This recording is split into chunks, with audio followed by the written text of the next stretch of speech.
श्री सीताराम। जय हनुमान। जय गुरुदेव भगवान। जय बाबा वैद्यनाथ। जय माँ जगदम्बे। हर हर गंगे माँ गंगे। श्री सीताराम।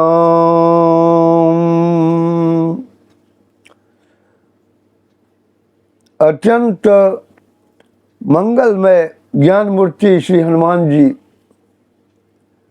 यद्यपि ब्रह्मपाश में बंधे हुए थे,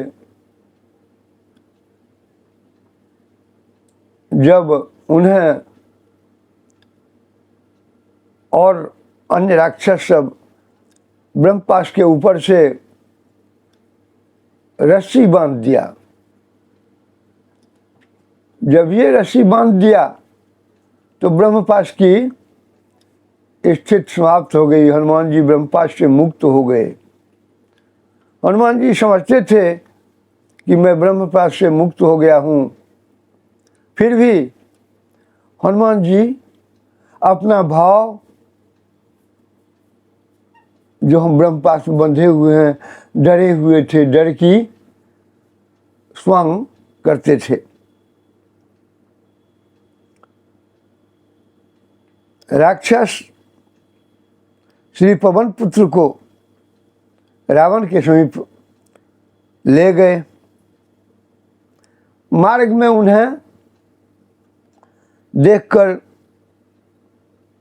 पूर्ववासी वगैरह दौड़े आए और कोई घूसा मारता तो कोई पत्थर चलाता। इस तरह से गाली देता, कोई उनके बाल को नोच लेता। किंतु श्री रामदूत हनुमान जी अपने प्रभु के कार्य के लिए सब कुछ सहते हुए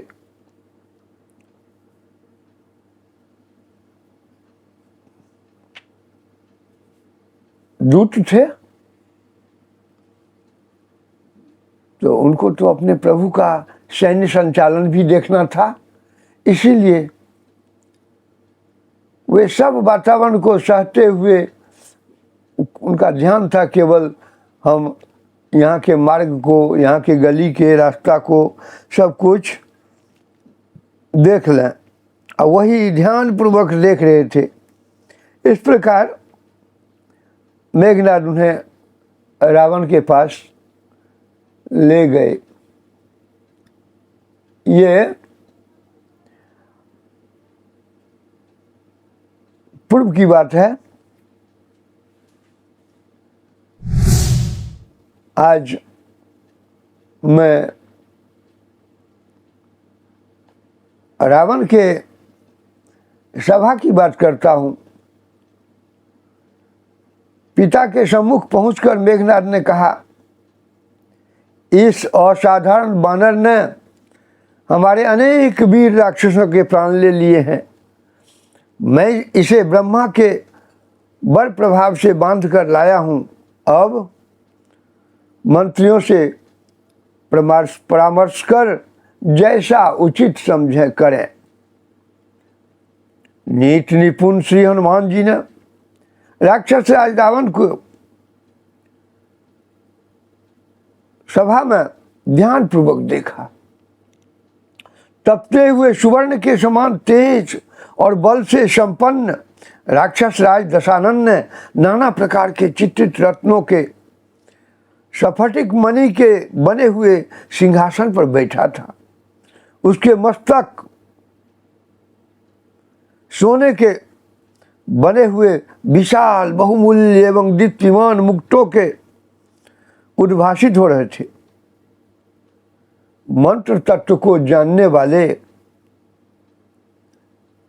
दुर्धर, प्रहस्त, महापार्श्व तथा निकुंभ, ये चार राक्षस जातीय मंत्री उसके पास बैठे थे। महावीर श्री हनुमान जी भयानक राक्षसों से पीड़ित होने पर भी अत्यंत आश्चर्य के साथ दशग्रीव को देख रहे थे।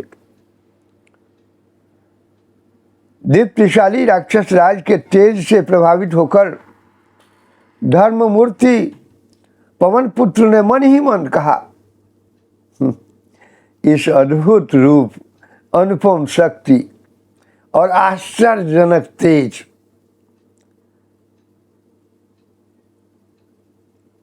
से संपन्न रावण में यदि प्रबल अधर्म न होता तो वह दशानन इंद्र सहित संपूर्ण देवलोक का संरक्षक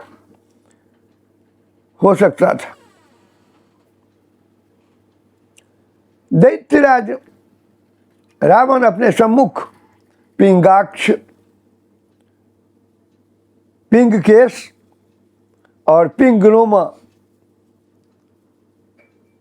वानर शिरोमणि हनुमान जी को देखकर रोष से जल उठा। उसने अपने सामने बैठे हुए कज्जलगिरी के समान कृष्ण वर्ण अपने मंत्री प्रहस्त से कहा, प्रहस्त, इस बंदर से पूछो यह कौन है, कहां से आया है, इसे यहां आने का उद्देश्य क्या है। इसने अशोक वाटिका क्यों ध्वस्त किया तथा योद्धाओं के साथ मेरे प्राण प्रिय पुत्र को क्यों मार डाला। प्रहस्त ने हनुमान जी से कहा, बानर, तुम घबराओ मत, धैर्य रखो, तुम्हें डरने की आवश्यकता नहीं। तुम कौन हो, कहां से आए हो, तुम्हें यहां किसने भेजा है। यदि तुम सच सच बतला दो तो तुम्हारी कोई क्षति नहीं होगी, मैं तुम्हें छुड़ा दूंगा। श्री राम भक्त श्री हनुमान जी त्रैलोक विजयी रावण की सभा में सर्वथा निःशंक और निर्भय थे। उन्हें मन ही मन परम प्रभु श्री राम जी का आश्रय ग्रहण कर कहना प्रारंभ किया, लंकाधिपति रावण जिन अनंत महिमा में परम प्रभु का आश्रय ग्रहण कर माया निखिल सृष्टि की रचना करती है, जिनकी शक्ति से ब्रह्मा विष्णु महेश संहार करते हैं, पालन करते हैं, सृष्टि करते हैं, जिनके बल से शेष जी वनों एवं पर्वतों सहित समस्त ब्रह्मांड को अपने सिर पर धारण करते हैं, और जो प्रत्येक युग में गौ, ब्राह्मण, देव समुदाय एवं धर्म की रक्षा तथा तुम्हारे जैसे धरती के भारभूत राक्षसों को दंड देने के लिए पृथ्वी पर अवतरित होते हैं। मैं उन भगवान श्री राम जी का दूत हूँ, क्या तुम्हें पता नहीं। उन श्री दशरथ कुमार ने भगवान शंकर के कठोरतम धनुष को मृणाल तुल्य तोड़ डाला, जिसे तुम हिला तक नहीं सके थे।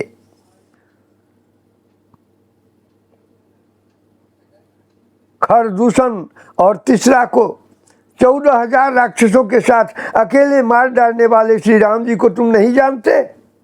अरे तुम अपनी कांख में दबा के रखने वाले बाली को उन्होंने एक ही बाण से मार डाला।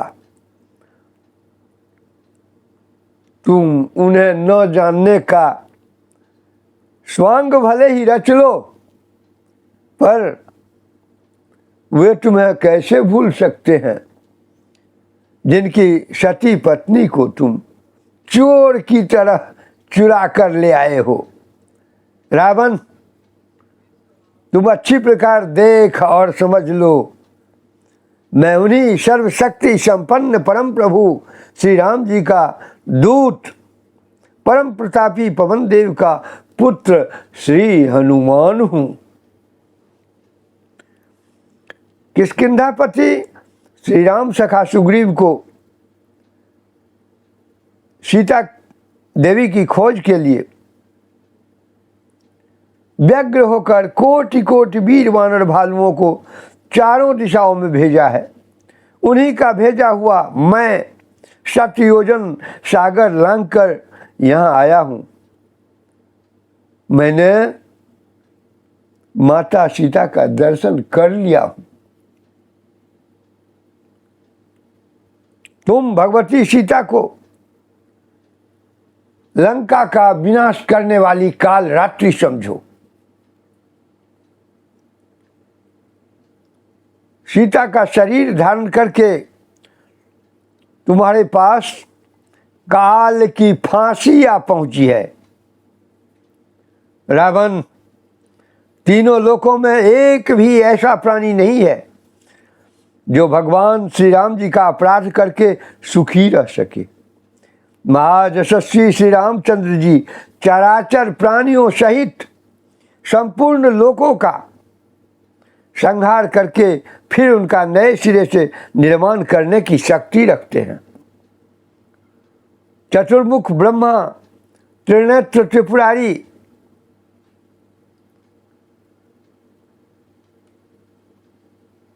सहसाक्ष इंद्र, देवता, दैत्य, गंधर्व, विद्याधर, नाग तथा यक्ष, ये सब मिलकर भी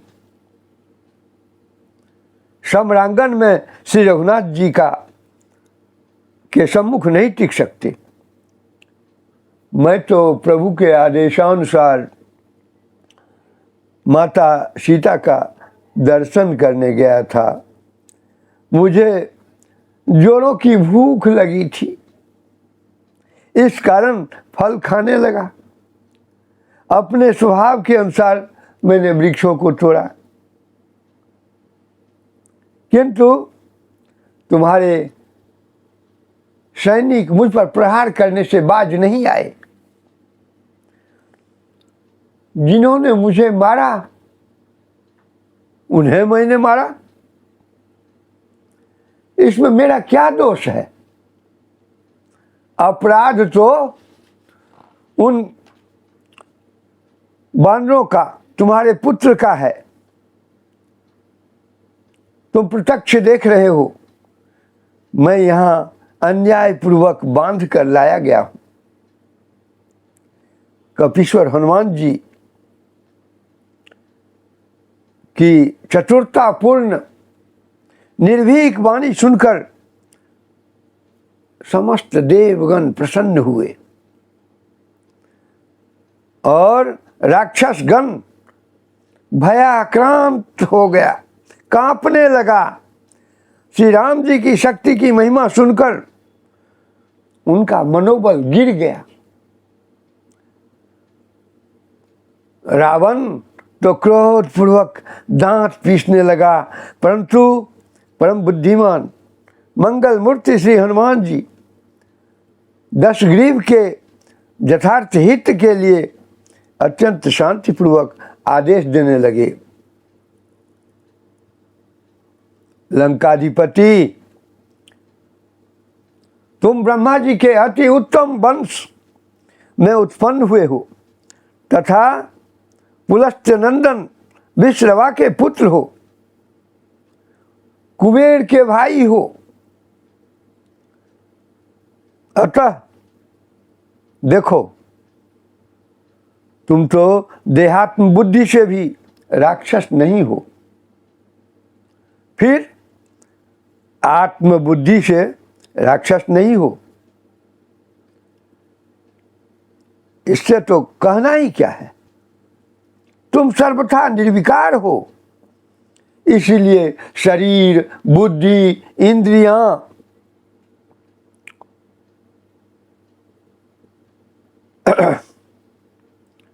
और दुख आदि ये न तुम्हारे हैं और न तुम स्वयं हो।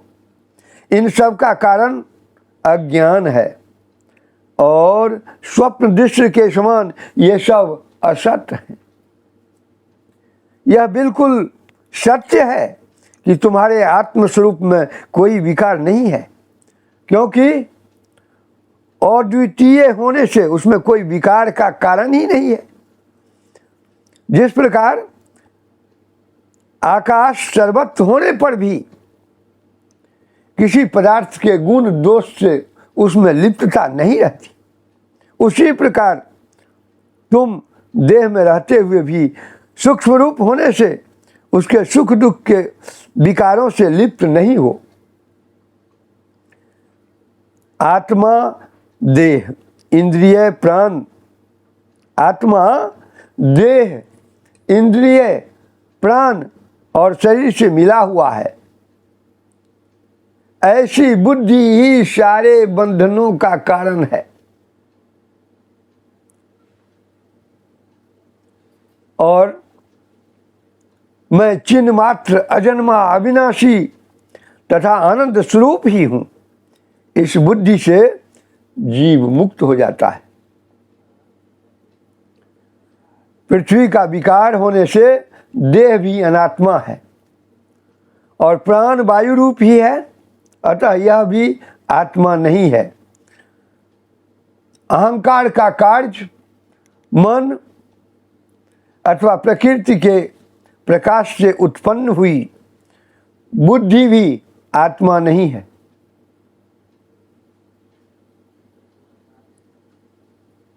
आत्मा तो चिदानंद स्वरूप अविकारी तथा देहादि को संघात से पृथक और उसका स्वामी है। वह निर्मल और सर्वथा उपाधि रहित है। उसका इस प्रकार ज्ञान होते ही मनुष्य संसार से मुक्त हो जाता है। अतः हे महामते, मैं तुम्हें आत्यंतिक मोक्ष का साधन बतलाता हूं। सावधान होकर सुनो। भगवान विष्णु की भक्ति बुद्धि को अत्यंत शुद्ध करने वाली है। उसी से अत्यंत निर्मल आत्मज्ञान होता है।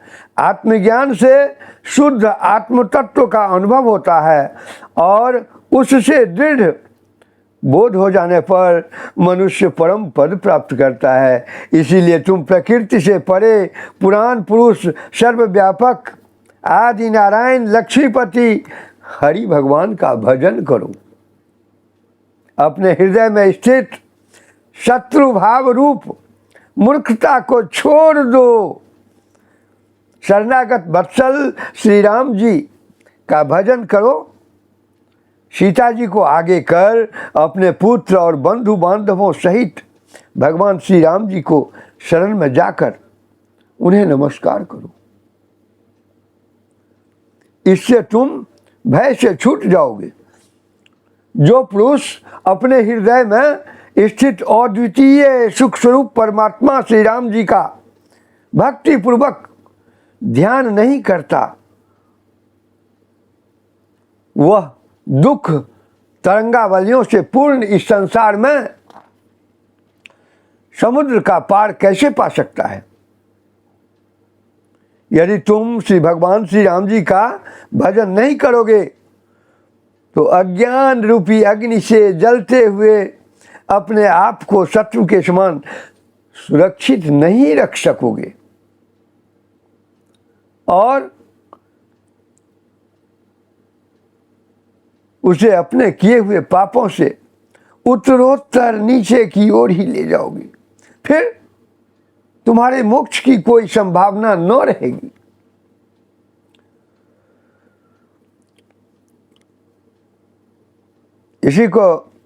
इसी बात को अध्यात्म रामायण से कुछ श्लोकों में दिया गया है।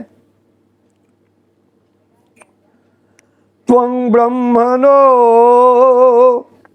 ह्यूतं वंश संभवः पौलस्त्य पुत्रोऽसि कुबेर बान्धवः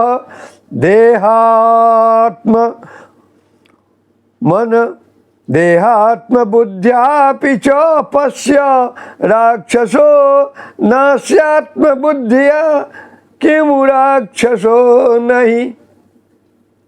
शरीर बुद्धि इंद्रिय दुख संततिर्न ते न च त्वं तव निर्विकारता अज्ञान हेतोश्च तथैव संततेर सत्वमस्याः स्वपतो हि दृश्यवत् इदं तु सत्यं तव नास्ति विक्रिया विकार हेतुर्न च ते अद्वयत्वतः यथा नभः सर्वगतं न लिप्यते तथा भवान् देहगतोऽपि सूक्ष्मकः देह इंद्रिय प्राण शरीर संगत स्वात्मेति बुद्ध्वा अखिल बंध भाग भवेत। देह इंद्रिय प्राण शरीर संगत स्वात्मेति बुद्ध्वाखिल बंध भाग भवेत। चिन्मात्रमेवाहम अजो अहम अक्षरो ह्य आनंद भावो अहमिति प्रमुच्यते देहोप्यनात्मा पृथ्वी विकार जो न प्राण आत्मनिल एकेव सः मनोप्यहंकार विकार एवं न चापि बुद्धि प्रकृतिर्विकार जा आत्मा चिदानंदमयो अविकारवान देहादि संघाद्वयातिरिक्त ईश्वरः निरंजनो मुक्तोपाधितः सदा ज्ञात्वैव आत्मानमितो विमुच्यते अतोहम् अत्यांतिक मोक्ष साधनं भक्ष्ये शृणुष्वावहितो महामते। विष्णोर्हि भक्ति सुविशोधनं धियस्ततो भवेत् ज्ञानं अतीव निर्मलं विशुद्ध तत्वानुभवो भवेत् ततः सम्यक् विदित्वा परं पदं व्रजेत। ये पंक्ति अध्यात्म रामायण के श्लोक का है और इससे पूर्व जितनी भी बातें रावण को आत्म तत्व के संबंध में समझाया गया है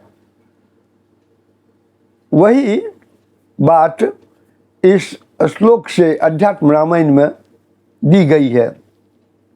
कहते हैं अतो भजस्वाय हरिं रमापतिं रामं पुराणं प्रकृतेः परं विभुं विसृज्य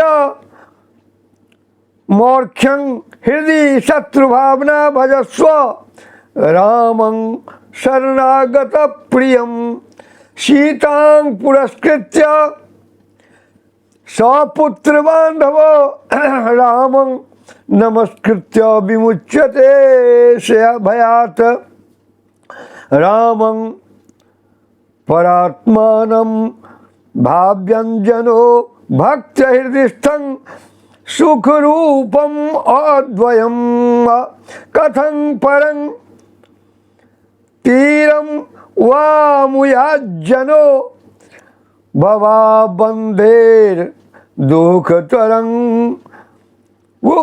तरंग मालिना नो चेत्वम अज्ञानमयेन बहनिना ज्वलंतम आत्मा रक्षितारिवत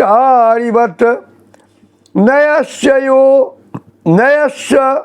धो अधः स्वकृतैश्च पातकैर्विमोक्ष शंख न च ते भविष्यति।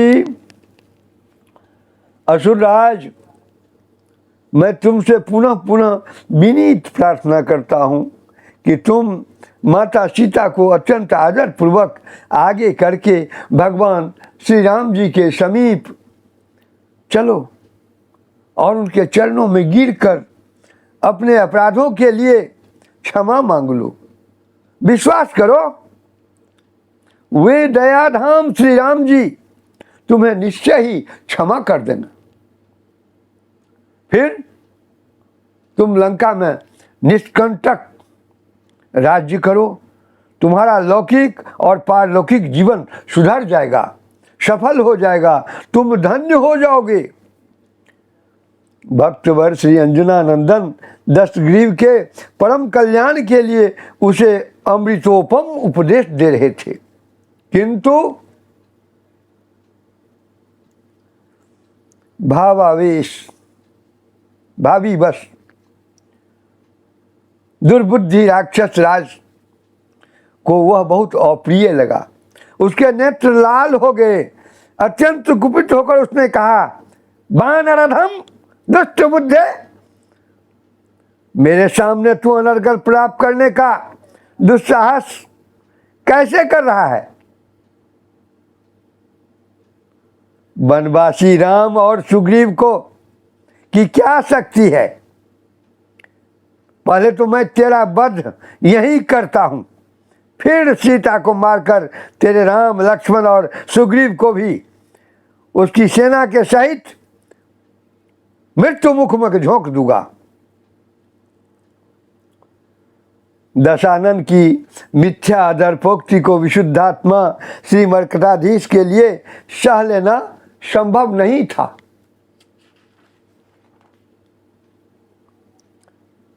दांत किटकिटाते हुए उन्होंने कहा, अधम राक्षस राज, तेरे सिर पर मृत्यु नाच रही है, इसी कारण तू प्रलाप कर रहा है। मैं भगवान श्री राम जी का सेवक हूं, मेरी शक्ति और पराक्रम की को तू कल्पना भी नहीं कर सकता। तेरे जैसे कोटि कोटि पापात्मा मेरी समानता करने में समर्थ नहीं है। दुरात्मा रावण क्रोधाग्नि से जल उठा।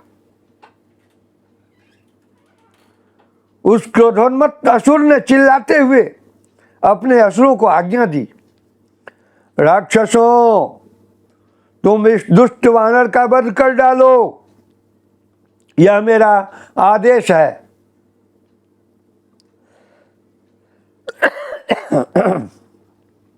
अनेक वीर राक्षस कपीश्वर की ओर झपटे ही थे कि वार्तालाप कुशल विभीषण अपने ज्येष्ठ भ्राता रावण को शांतिपूर्वक समझाते हुए कहा, वीरवर लंकेश्वर, धर्म की व्याख्या करने, लोकाचार का पालन करने अथवा शास्त्रीय सिद्धांत को समझने में आपके समान दूसरा कोई नहीं है।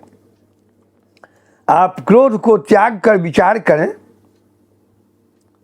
सत्पुरुषों का कथन है कि दूत कहीं किसी समय भी वध करने योग्य नहीं होता, वह भला हो या बुरा।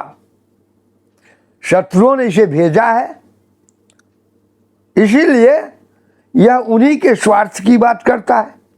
दूत सदा पराधीन होता है, अतः उसे कभी मृत्यु दंड नहीं दिया जाता। दूत के लिए अंग भंग आदि अन्य प्रकार के बहुत से दंड हैं, आप उनमें से किसी का उपयोग कर सकते हैं। अनुज विभीषण के देश काल के उपयुक्त हितकर वचन सुनकर नीतिज्ञ रावण ने कहा, विभीषण, तुम्हारा कहना ठीक है, किंतु वध के अतिरिक्त इसे दूसरा कोई दंड अवश्य देना चाहिए।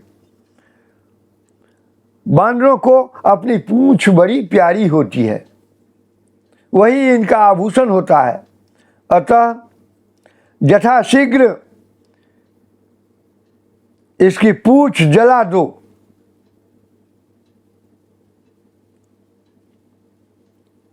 यह दुमकट्टा बंदर अपने वनवासी स्वामी के पास जाकर उसे स्वयं काल के गाल में खींच लेगा।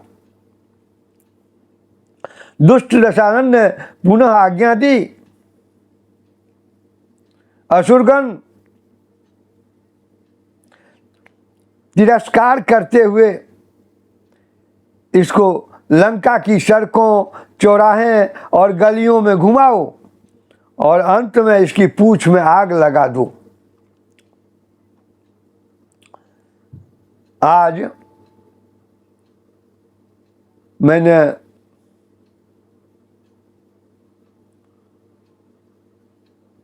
लंका नगर में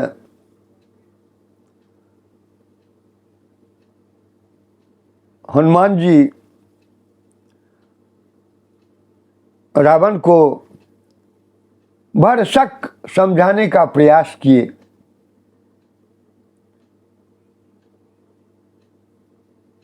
सभी प्रकार की बुद्धि दिए,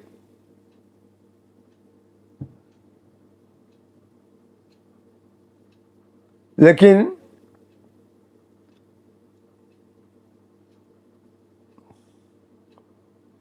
जो अहंकार के वशीभूत होकर मदोन्मत्त हो जाता है उसके ऊपर क्या प्रभाव पड़े।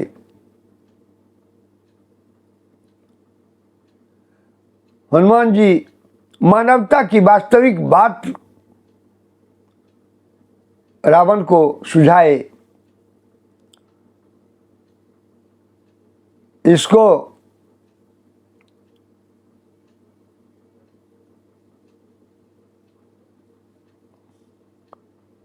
हमारे बंधु श्रोता सागर अपने में यदि प्रविष्ट करा लें, इसको सुने,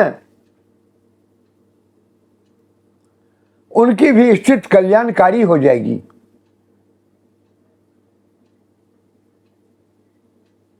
और हनुमान जी तो समस्त ब्रह्मांड के देवताओं, यक्षों, गंधर्वों और मानवों को जो शिक्षा आज रावण को दिए हैं वही शिक्षा देते रहते हैं। जो उनके शिक्षा पर भगवान की भक्ति में लग जाता है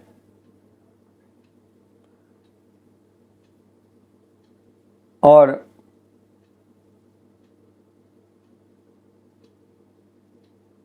अपने आप को उस प्रयोग में लाने के लिए प्रयत्न करते रहता है,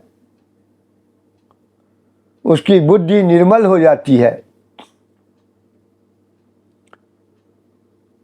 अब बुद्धि निर्मल हो जाएगी, ये आशीर्वाद हनुमान जी का है और हनुमान जी के प्राणाधार राम जी का है। राम जी को प्राप्त करने के लिए सुंदरकांड में हम लोग पाठ भी करते हैं। राम जी का शब्द है, निर्मल मन जन सो मोहि पावा, मोहि कपट छल छिद्र न भावा, मंगल भवन अमंगल हारी, द्रवहु सो दशरथ जीर बिहारी, जनक सुता जग जननी जानकी, अतिशय प्रिय करुणा निधान की, ताके जुग पद कमल मनाबो, जासु कृपा निर्मल मति पाबो। क्योंकि त्रिपुरारी शिव जी भी यही काम करते थे, इसीलिए तो शिव जी नीलकंठ हुए, शिव जी ऑलमाइटी हो गए, इसी भगवान के नाम के प्रभाव से। मंगल भवन अमंगल हारी, उमा सहित जही जपत पुरारी।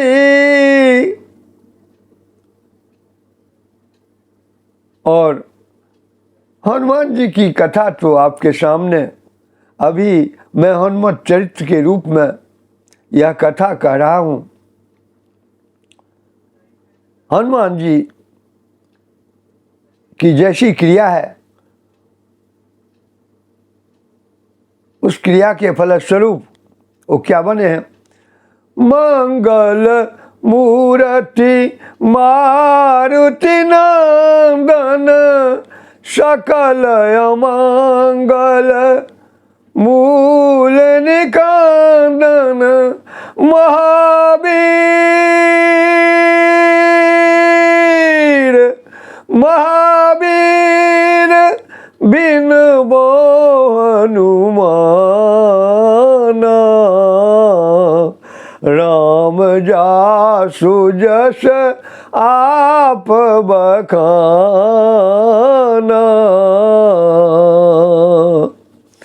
सुमिरी पवन सुत पावन नामु, अपने बस करी अपने बस करी राखे रामू।